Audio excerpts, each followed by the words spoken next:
श्री स्वामी समर्थ। मेष राशी ही चर राशी आहे, अग्नितत्वाची राशी आहे। याचा स्वामी मंगळ आहे। या राशीच्या लोकांचा संबंध धातू आणि रत्नांशी येतो।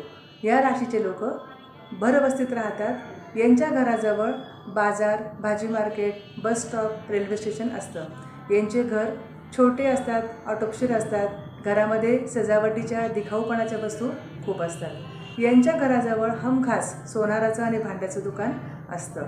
घर कोपऱ्यावरचं असतं आणि या घरामध्ये ते आरामशीर राहतात। कोणाचाही हस्तक्षेप त्यांना सहन होत नाही। वारंवार घर बदलण्याची यांना सवय असते। वृषभ राशी ही पृथ्वी तत्वाची राशी आहे, स्थिर राशी आहे। या राशीचा स्वामी शुक्र आहे। या राशीचे लोक शक्यतो गावाच्या दक्षिण दिशेला राहतात। यांच्या घराजवळ शेती असते, मोकळी जागा असते, जनावरांचे गोठे असतात। सहसा हे लोक घर बदलत नाही। तळमजल्यावर राहणं यांना जास्त आवडतं। राशी स्वामी शुक्र असल्यामुळे घरामध्ये सुशोभित वस्तू खूप असतात, फुलं झाडं असतात। यांना सजावटीची फार आवड असते। या राशीचे लोक यांच्या घरामध्ये पाण्याची समस्या नसते, साठवणीची जागा भरपूर असते, परंतु सहसा वस्तू लवकर सापडत नाही। मिथुन राशी ही वायुतत्वाची राशी आहे, द्विस्वभाव राशी आहे।